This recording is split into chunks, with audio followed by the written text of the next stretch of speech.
नमस्कार दोस्तों, मैं सुप्रिया स्वागत करती हूँ आपका डिकोड एग्जाम के डेली करंट अफेयर की क्लास में। दोस्तों, जैसा कि आज आप देख रहे हैं, आज डेट कितनी है? 1 अप्रैल, ठीक है, 1 अप्रैल। और देखते ही देखते मार्च का महीना पूरा निकल गया और अप्रैल के बाद आपके लिए सबसे इंपॉर्टेंट मंथ है मई, ठीक है। 14 मई के जितने लोग भी प्रिपरेशन कर रहे हैं 14 मई की, जो कि आपको पता है यूपी पीसीएस का उस दिन एग्जाम है और मुझे उम्मीद है कि आप सभी लोग अपने प्रिपरेशन में जोर शोर से लग गए होंगे। लेकिन जिस तरीके से समय भाग रहा है, अब आपके पास देखा जाए बहुत ही लिमिटेड टाइम है और इस टाइम में आपको बहुत सारी चीजों का रिवीजन करना है, बहुत सारी चीजों का शॉर्ट नोट्स भी बनाना है। तो लग जाइए अपनी प्रिपरेशन में, बिल्कुल भी इधर उधर अपना टाइम थोड़ा भी जायज ना करके, बल्कि लग जाइए पूरी तरीके से अपनी प्रिपरेशन में।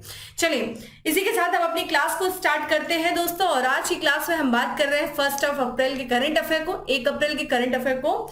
तो चलिए जुड़ जाइए जल्दी से सेशन को शेयर करें आप सब लोग और क्लास स्टार्ट करो। उसके पहले कहना चाहूंगी कि जल्दी से चैनल को सब्सक्राइब कर लीजिए और बेल आइकन को प्रेस कर लीजिए।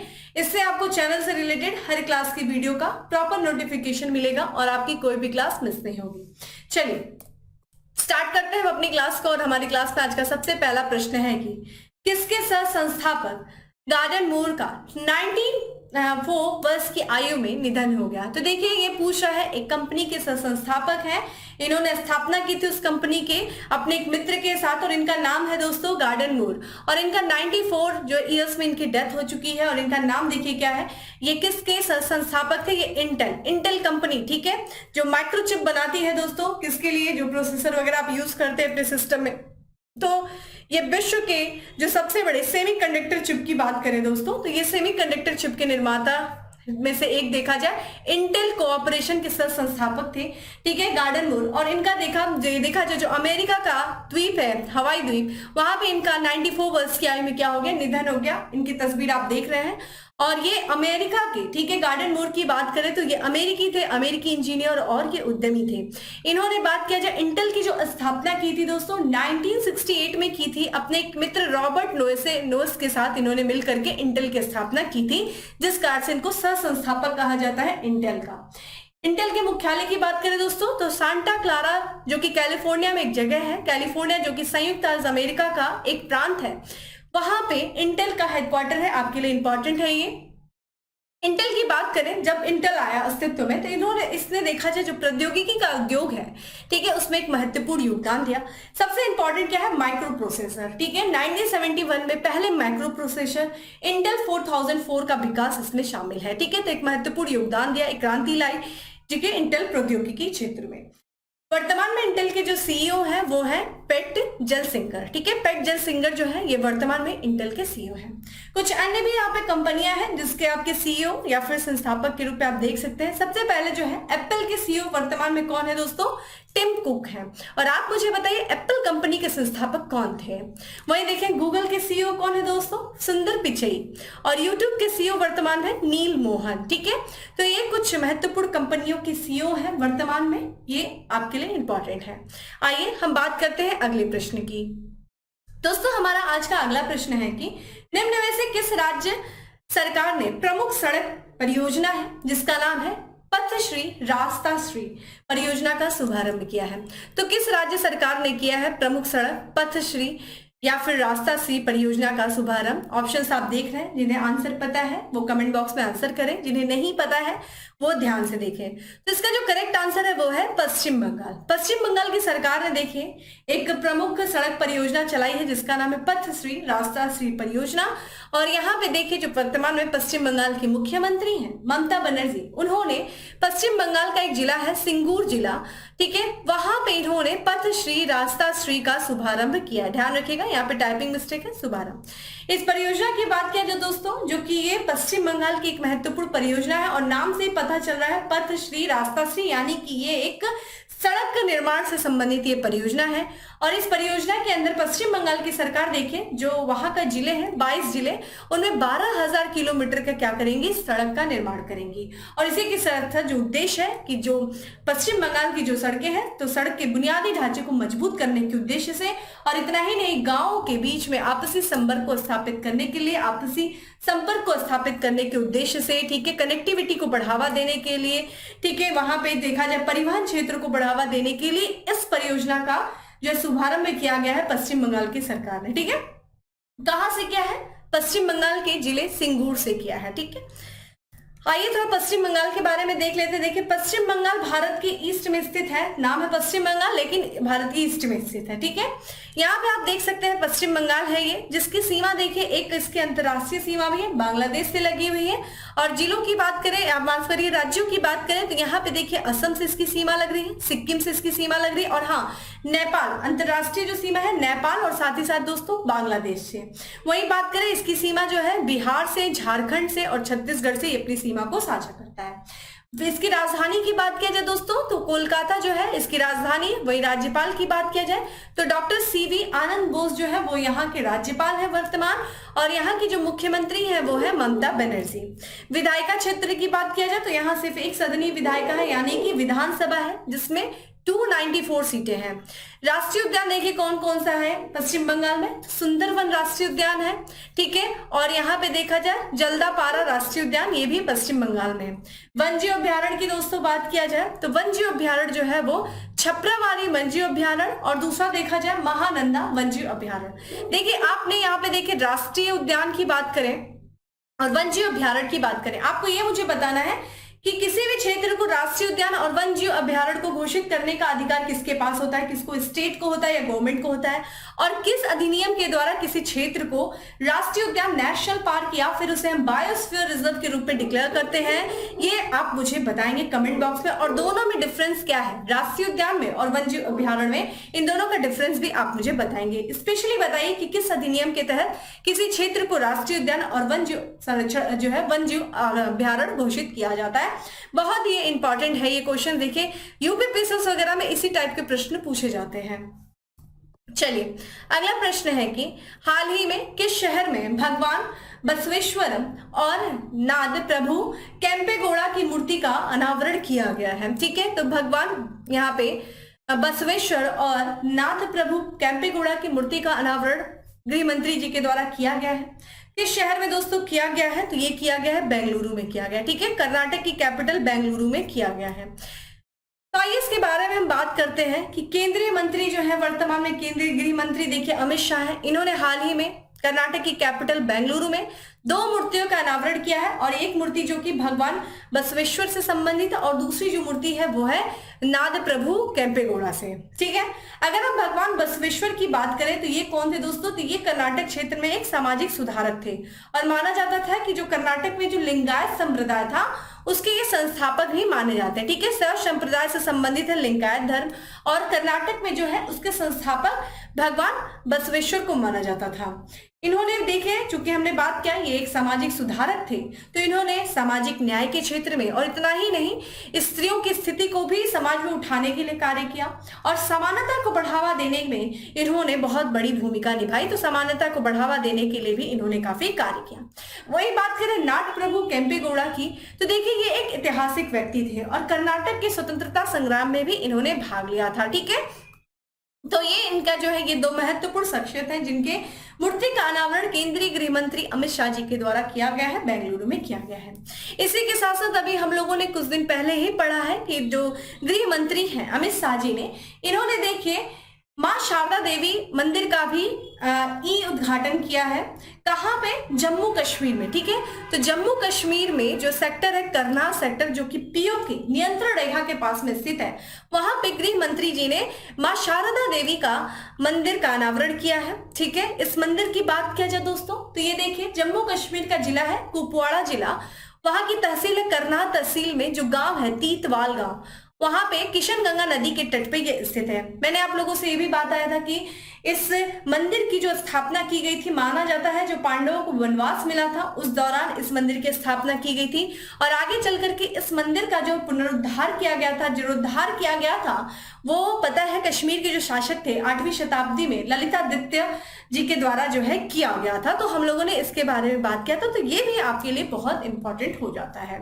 चलिए आइए यहाँ पे कुछ महत्वपूर्ण मंदिर के बारे में देख लेते हैं। भारत की प्रमुख मंदिर, एक तरफ मंदिर है दूसरी तरफ राज्य है।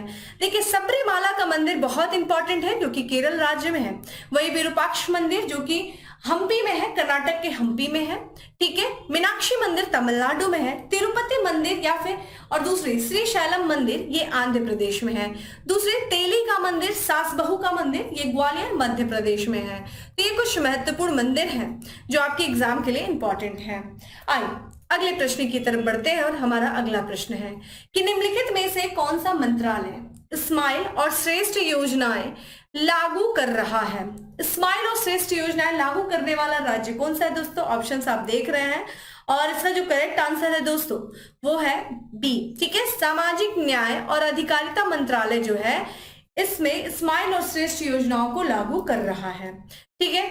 आइए इसके बारे में बात करते हैं। स्माइल और श्रेष्ठ योजना है क्या? बेसिकली आपके लिए इंपॉर्टेंट है इसका फुल फॉर्म, ठीक है। तो ये भारत का जो सामाजिक न्याय और अधिकारिता मंत्रालय है इसने हाल फिलहाल में 2 योजनाओं को लागू ये कर रहा है। पहली योजना दोस्तों क्या है? श्रेष्ठ योजना। श्रेष्ठ योजना का फुल फॉर्म देखा जाए तो the scheme for residential education for student in high school in targeted area, ठीक है। यानी कि लक्षित छात्रों में माध्यमिक विद्यालयों में, लक्षित छात्रों के माध्यमिक विद्यालयों में छात्र हेतु आवासीय शिक्षा योजना, और दूसरी कौन सी है? स्माइल योजना, यानी कि support for marginalised individual livelihood and enterprises, यानी कि उपेक्षित व्यक्तियों हेतु आजीविका और उद्यम सहायता, ठीक है। तो ये 2 योजनाओं को लागू किया जा रहा है सामाजिक न्याय और अधिकारिता मंत्रालय के द्वारा। अगर हम बात करते हैं श्रेष्ठ योजना के बारे में, तो श्रेष्ठ योजना जो है वो अनुसूचित जाति, ठीक है, ध्यान रखिएगा, जो अनुसूचित जाति है, एससी जो छात्र हैं उन छात्रों से संबंधित शिक्षा परियोजनाएं हेतु गैर सरकारी संगठनों को वित्तीय सहायता प्रदान करेगा। और स्माइल योजना की बात करें, ध्यान रखिएगा, स्माइल योजना में जो है अनुसूचित जाति के व्यक्तियों को शामिल नहीं करती, ऐसा स्पेसिफिक रूप से, विशेष रूप से ये देखा जाए ये आजीविका और उद्यम हेतु उपेक्षित व्यक्तियों का ये समर्थन करती है कि जो व्यक्ति आजीविका की क्षेत्र तलाश कर रहा है या फिर जो उद्यम के क्षेत्र में उसको किसी तरह की समस्याएं नहीं, तो उनकी क्या करता है, ये समर्थन करती है कौन? स्माइल योजना, ठीक है। तो ये ऐसा नहीं है कि ये विशेषकर अनुसूचित जाति के लिए योजना चलाई गई, श्रेष्ठ योजना अनुसूचित जाति के छात्रों से संबंधित है, ठीक है। तो ये दोनों योजनाएं आपके लिए इंपॉर्टेंट है और इंपॉर्टेंट ये है कि ये जो चलाया गया है किसके द्वारा? देखिए एक स्माइल अभियान भी चलाया गया था। चलिए कमेंट बॉक्स में बताइए स्माइल अभियान किसके द्वारा चलाया गया था, क्या उद्देश्य था? इसीलिए देखिए कंफ्यूज होना है, स्माइल योजना, स्माइल अभियान। चलिए अब हम बात करते हैं अगले प्रश्न की। अगला प्रश्न है कि हाल ही में किस देश ने घातक मार्बर्ग वायरस रोग के प्रकोप की घोषणा की है? तो देखिए किस देश ने किया है, ये घातक मार्बर्ग वायरस रोग है किसके द्वारा किया गया है? तंजानिया के द्वारा किया गया, ठीक है। ये अफ्रीका का ये एक देश है तंजानिया, उसके द्वारा किया गया है। तो तंजानिया ने देखा जाए हाल ही में ये बहुत ही खतरनाक एक संक्रामक रोग है, घातक वायरस है, ठीक है, जिसका नाम है मार्बर्ग, ठीक है। मार्बर्ग वायरस के प्रकोप की घोषणा तंजानिया के द्वारा हाल ही में किया गया है और यह जो है एक वायरल रक्तस्रावी बुखार का कारण भी बनता है। अगर हम इस वायरस के बारे में देखें कि विश्व स्वास्थ्य जो संगठन यानी कि WHO ने इसके बारे में क्या कहा है, तो WHO के अनुसार देखा जाए तो ये जो मार्बर्ग वायरस है ये बहुत अत्यधिक खतरनाक और संक्रामक वायरल बीमारी है और ये रक्तस्रावी बुखार की ओर ले जाती है और इसमें जो मृत्यु दर है दोस्तों वो लगभग 88% तक होती है, ठीक है। इस बीमारी का इलाज की बात किया जाए दोस्तों तो अभी तक इस इलाज का कोई इलाज नहीं है, रोकथाम के लिए अभी तक कोई भी उपयुक्त दवा या टीका नहीं खोजा गया है इस बीमारी के लिए।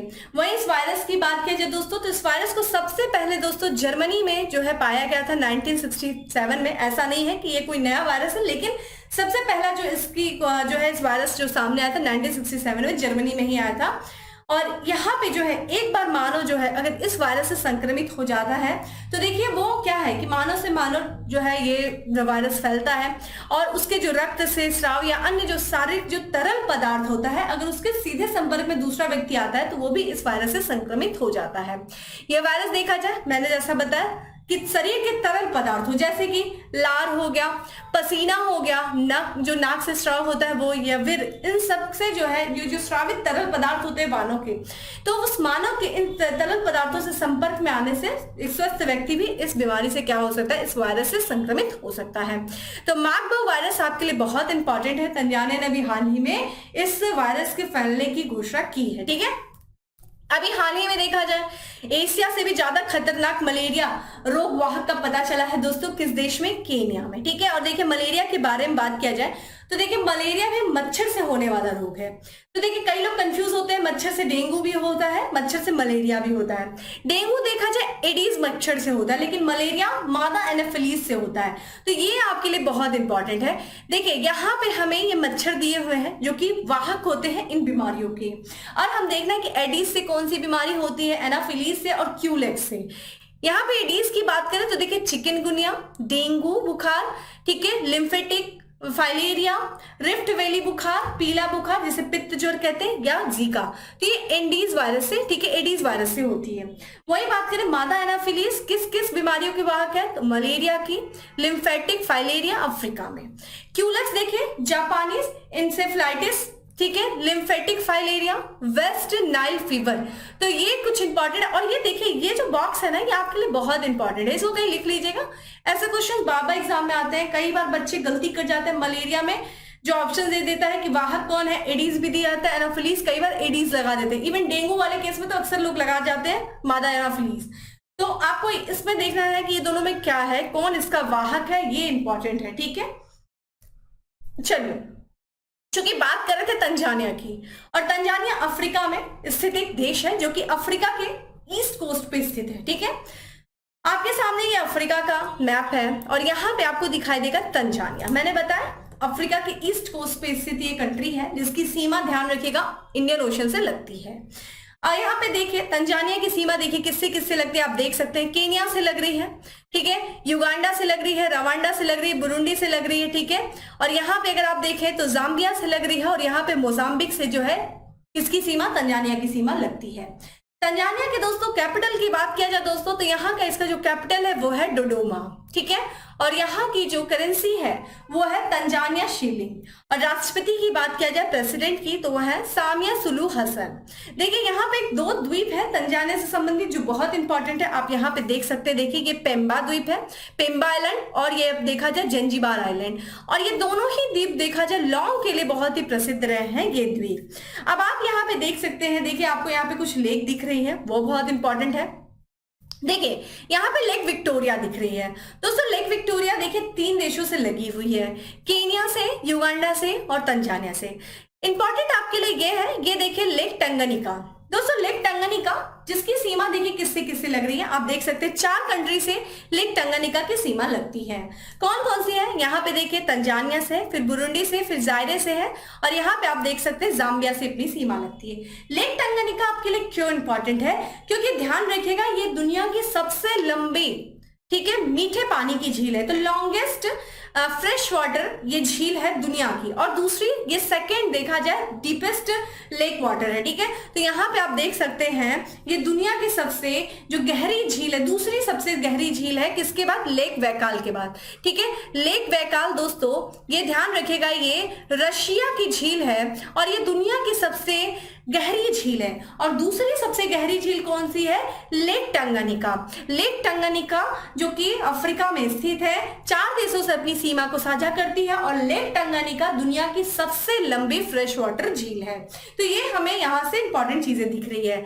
अब यहाँ पे आप देखिए, यहाँ पे एक आपको दिख रहा है लेक मालविया, ठीक है। तो ये देखिए आप यहाँ पे देख सकते हैं, देखिए सीक्वेंस पूछ लेता है north to south, east to west करके। तो देखिए यहाँ पे आपको लेक तुर्काना दिख रहा है। लेक तुर्काना देखा जाए पूरी तरीके से केनिया में, और इसकी जो बिल्कुल नॉर्थ की पिक है वो इथोपिया से लगती है।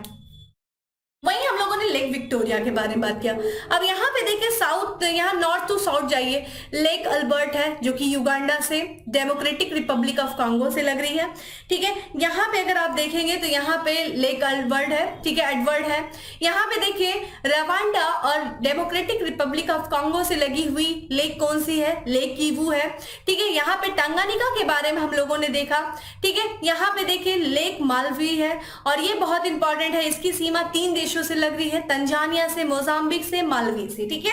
तो ये लेक जो है ये आपके लिए इंपॉर्टेंट हो जाता है, north to south, east to west ऐसे पूछता है, ठीक है। चलिए अब बात करते हैं अपने अगले प्रश्न की। अगला प्रश्न है दोस्तों की, गेटवे ऑफ इंडिया से एलिफेंटा की गुफाओं तक तैरने वाले पहले व्यक्ति बन गए हैं। कौन है जिन्होंने दुनिया में इन्होंने ये इतिहास रचा है गेटवे ऑफ इंडिया से एलिफेंटा की गुफाओं तक तैरने का? ये है दोस्तों, ये आईपीएस अधिकारी हैं कृष्ण प्रकाश। ठीक है, तो आप इनकी तस्वीर देख सकते हैं। ये कृष्ण प्रकाश है, आईपीएस हैं, और ये भारतीय पुलिस सेवा के अधिकारी हैं कृष्ण प्रकाश। और इनकी बात किया जाए, देखिए एक अभियान चलाया गया है, अभियान था यहाँ पे ड्राउनिंग प्रिवेंशन अवेयरनेस, और इसी अभियान के तहत इन्होंने जो मुंबई का गेटवे ऑफ इंडिया है, गेटवे ऑफ इंडिया से जो एलिफेंटा केव्स है यानी कि एलिफेंटा की गुफाओं से तैर कर जाने वाले ये दुनिया के पहले व्यक्ति बन गए हैं। इतना ही नहीं दोस्तों, इनको आयरन मैन के नाम से जाना जाता है क्योंकि इन्होंने 2017 में आयरन मैन यहाँ पे ट्रायथलॉन पूरा किया था, और ये दुनिया के सबसे कठिन खेलों की प्रतियोगिता है, तो इसको इन्होंने पूरा किया था, जिस कारण से इनका एक उपनाम है आयरन मैन। ठीक है, तो ये आयरन मैन के नाम से जो है प्रसिद्ध है कृष्ण प्रकाश जी, और इन्होंने जो है ये दुनिया के पहले व्यक्ति बने हैं जिन्होंने गेटवे ऑफ इंडिया से एलिफेंटा कैप तक तैर कर ये गए हैं। आइए बात कर लेते हैं गेटवे ऑफ इंडिया की। दोस्तों गेटवे ऑफ इंडिया जो कि यूनेस्को की विश्व धरोहर स्थल भी है, और ये मुंबई में स्थित है। ये मुंबई का स्मारक है जिसकी तस्वीर आप स्क्रीन पे देख रहे हैं, और इसको 1924 में ये तैयार हो गया, बनकर तैयार हुआ था। इसकी जो डिजाइन की गई थी दोस्तों 1911 में किया गया था। किसकी यात्रा के उपलक्ष्य में? तो जॉर्ज पंचम जो थे, ठीक है, माफ करिएगा, जॉर्ज पंचम, जब वो भारत की यात्रा में आए थे, किंग जॉर्ज पंचम और क्वीन थी मैरी, उन्होंने जब भारत की यात्रा की थी तो उसी दौरान जो है उन्हीं के स्वागत के लिए इसको डिजाइन किया गया था। चूंकि यहाँ पे बात करें गेटवे ऑफ इंडिया की, तो ये यूनेस्को की विश्व धरोहर स्थल है, और ये किस द्वीप पर स्थित है दोस्तों? तो ये एलिफेंटा की गुफा जो है, ठीक है, यहाँ पे माफ करिएगा, यहाँ पे बात करें एलिफेंटा की गुफा के बारे में बात करें तो ध्यान रखिएगा, चूंकि ये जो है गेटवे ऑफ इंडिया ने ये एलिफेंटा की जो गुफा है ये यूनेस्को की विश्व धरोहर स्थल है, और ये ध्यान रखिएगा ये कहाँ स्थित है? तो यहाँ पे धारापुरी द्वीप है, धारापुरी द्वीप जिसको हम एलिफेंटा द्वीप भी कहते हैं, तो ये एलिफेंटा द्वीप पर स्थित है, और ये मुंबई शहर से 11 किलोमीटर की दूरी पर स्थित है। तो ध्यान रखिएगा यही जो है एलिफेंटा जो केव है ये धारापुरी द्वीप पर स्थित है, जिसे हम एलिफेंटा द्वीप भी कहते हैं, और ये जो है ये यूनेस्को की विश्व धरोहर स्थल भी है। ठीक है, चलिए अब बात करते हैं अपने अगले प्रश्न की। तो दोस्तों हमारा आज का अगला प्रश्न है कि निम्न में से कहां देश का पहला केबल रेल ब्रिज बन रहा है? ठीक है, तो केबल रेल जो ब्रिज बन रहा है, जो पुल बन रही है, वो बन रही है जम्मू कश्मीर में। ठीक है, आइए इसके बारे में देखते हैं। तो ये जम्मू कश्मीर में जो अंजी रिवर है, अंजी नदी, जो कि चिनाब नदी की एक सहायक नदी है, और उसी पर भारत के पहले केबल आधारित रेलवे पुल जो है वो बन रहा है, और ये उम्मीद है कि ये जो पुल है ये मई 2023 तक तैयार हो जाएगा, जिसकी तस्वीर आप देख रहे हैं। तो ये केबल ब्रिज है जो कि रेलवे केबल ब्रिज है, और ये अंजी नदी पर बन रहा है जो कि चिनाब की सहायक नदी है। ये देखा जाए ये कटरा और रियासी स्टेशनों के बीच अंजी पुल जम्मू और कश्मीर केंद्र शासित प्रदेश के रियासी जिले में पड़ता है, और एक महत्वाकांक्षी परियोजना है, उसी का ये हिस्सा है। क्या नाम है? उधमपुर श्रीनगर बारामूला, ठीक है, रेल लिंक, इसी परियोजना का ये हिस्सा है। यहाँ पे हम बात करें इस परियोजना को, देखिए 2002 की बात है, इसे राष्ट्रीय महत्व की परियोजना भी घोषित किया गया था, और ये स्वतंत्रता के बाद भी देखा जाए सबसे बड़ी पर्वतीय रेल परियोजना भी है ये। ठीक है, आइए अब थोड़ा सा हम जम्मू कश्मीर के संबंधित और भी कुछ करंट अफेयर को देख लेते हैं कि पहली बार जनजातीय शीतकालीन महोत्सव आयोजित किया गया था दोस्तों, कहाँ? जम्मू कश्मीर में किया गया था। वहीं अगला है कि जम्मू कश्मीर की वन्य जीव संरक्षणवादी आलिया मीर को सम्मानित किया गया, किससे दोस्तों? वन्य जीव संरक्षण पुरस्कार 2023 से, और इस पुरस्कार को प्राप्त करने वाली जम्मू कश्मीर की पहली महिला भी हैं।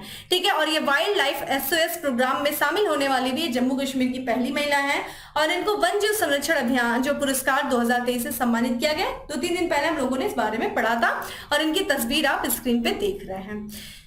चलिए अगला प्रश्न है दोस्तों की अफ्रीका भारत संयुक्त सैन्य अभ्यास का दूसरा संस्करण कहां आयोजित किया गया? जैसलमेर, पुणे, मुंबई या फिर Pithoragarh? Correct answer is B, Maharashtra के पुणे शहर में अफ्रीका भारत संयुक्त सैन्य अभ्यास का दूसरा संस्करण आयोजित किया गया है। आइए इसके बारे में बात करते हैं।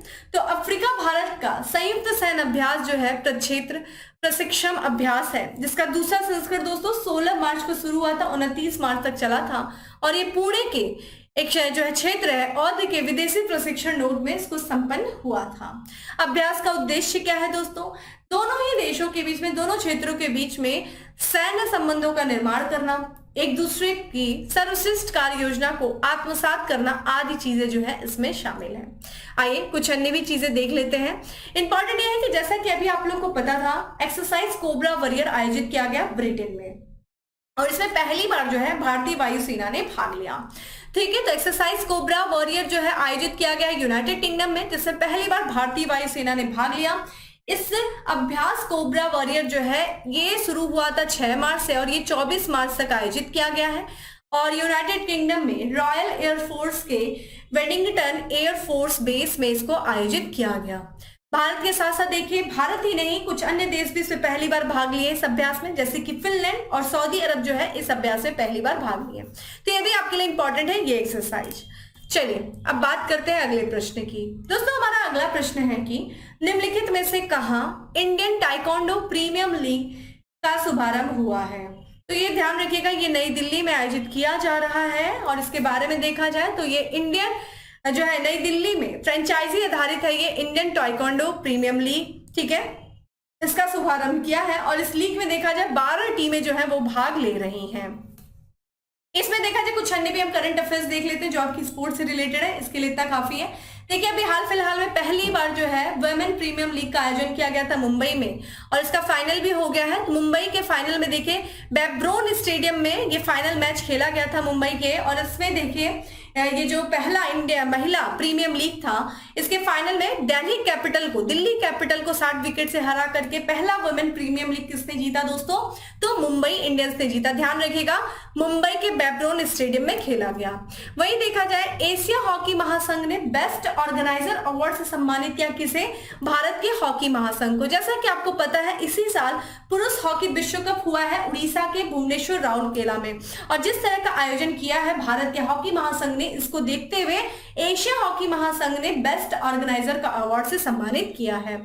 वहीं देखा जाए दिल्ली में आयोजित महिला विश्व मुक्केबाजी चैंपियनशिप 2023 में भारत ने कुल कितने स्वर्ण पदक जीते दोस्तों? 4। ठीक है, 4 गोल्ड मेडल जीते हैं। वहीं नेशनल बीच सॉकर चैंपियनशिप 2023 के पहले संस्करण को जीता किसने? केरल ने। अगला है नेशनल आइस हॉकी चैंपियनशिप 2023 किसने जीती है दोस्तों? तो भारत तिब्बत सीमा पुलिस ने जीती है। अगला है फीडे विश्व शतरंज चैंपियनशिप 2023 की मेजबानी कौन सा देश कर रहा है? ये कर रहा है कजाकिस्तान कर रहा है। तो ये स्पोर्ट्स से रिलेटेड करंट अफेयर है, बहुत इंपॉर्टेंट है आपके आने वाले एग्जाम के लिए। और आज बात करते हैं आज के लास्ट एमसीक्यू की, कि निम्नलिखित में से किस संस्था के शोधकर्ताओं ने दूध में मिलावट का पता लगाने के लिए पॉकेट फ्रेंडली डिवाइस विकसित किया है? तो देखिए दूध में मिलावट है, इसका पता मात्र 30 सेकंड में लग जाएगा। एक कागज की डिवाइस है और उससे पता चल जाएगा भाई दूध में मिलावट है या नहीं है। और इस डिवाइस को, इस पॉकेट फ्रेंडली डिवाइस को जो विकसित किया गया है वो किया गया है आईआईटी मद्रास के शोधकर्ताओं द्वारा। ठीक है, तो करेक्ट आंसर इज ए। तो भारतीय प्रौद्योगिकी संस्था है मद्रास, और यहाँ के जो शोधकर्ता है उन्होंने एक त्रिआयामी कागज आधारित जो है पोर्टेबल उपकरण विकसित किया है, जो कि मात्र 30 सेकंड के भीतर जो है वो दूध में मिलावट का पता लगा सकेगा। ठीक है, इस तकनीकी का उपयोग घर बैठे ही लोग कर सकते हैं, और मिलावट के प्रतिशत के लिए यहाँ जो मिलावट है उसमें मात्र जो है 1 मिलीलीटर तरल नमूने को लेकर के इससे पता चल जाएगा कि भाई मिलावट है कि नहीं। तो इसका परीक्षण जो है मात्र थोड़े से बूंद में ही पता चल जाएगा। तो ध्यान रखिएगा आईआईटी मद्रास के द्वारा। तो दोस्तों ये था आज का हमारा 10 MCQ। अब बात करते हैं दोस्तों किसके बारे में? फैक्ट्स ऑफ द डे के बारे में। आज का हमारा सबसे पहला फैक्ट्स है कि केंद्रीय गृह मंत्री अमित शाह ने 25 मार्च 2023 को केंद्रीय रिजर्व पुलिस बल के 84वें स्थापना दिवस कार्यक्रम में शामिल हुए। कहां पे दोस्तों? तो छत्तीसगढ़ में। ठीक है, तो यहाँ पे 84वां स्थापना दिवस मनाया गया सीआरपीएफ का 25 मार्च को, और इस कार्यक्रम में शामिल हुए केंद्रीय गृह मंत्री जी। अगला है क्रिकेट फैंटेसी स्पोर्ट्स ऐप क्रिक पे लॉन्च किया किसने? अश्नीर ग्रोवर ने किया है। अगला है online text editing platform Ramli ने अपना अगला सीईओ नियुक्त किया है किसे? राहुल राय चौधरी को। नेक्स्ट है फ्रेंच डेवलपमेंट एजेंसी के साथ पेयजल सेवाओं को बेहतर बनाने के लिए एक MOU हस्ताक्षर किया किसने? हिमाचल प्रदेश ने किया है। अगला है राष्ट्रीय संस्कृत महोत्सव के 14वें संस्करण का आयोजन किया जा रहा है उदयपुर में। ठीक है, उदयपुर में किया जा रहा है। तो दोस्तों ये था आज का हमारा करंट अफेयर। उम्मीद करती हूँ आपको चीजें अच्छी लगी होंगी और बहुत सारी चीजें आपको जो है रिवीजन मूड में भी मैं डाल करके 2-3 चीजें डेली नई नई जो भी स्टेट रहता है अगर उसका कुछ न्यूज रहता है तो उसे बताने की कोशिश करती हूँ। बाकी डेली करंट अफेयर की पीडीएफ जो है वो आपको टेलीग्राम ग्रुप पे मिल जाएगी जिसका लिंक आपको डिस्क्रिप्शन बॉक्स में दिया हुआ है। जाइए लाइक करिए, जाइए शेयर करिए, डाउनलोड करिए और अपनी शॉर्ट नोट्स बनाइए और हाँ लाइक करना ना भूलें, ज्यादा से ज्यादा लोग को शेयर करें। चलिए फिर मिलेंगे अपने अगले सेशन में, तब तक के लिए bye, have a good day, stay safe and stay happy.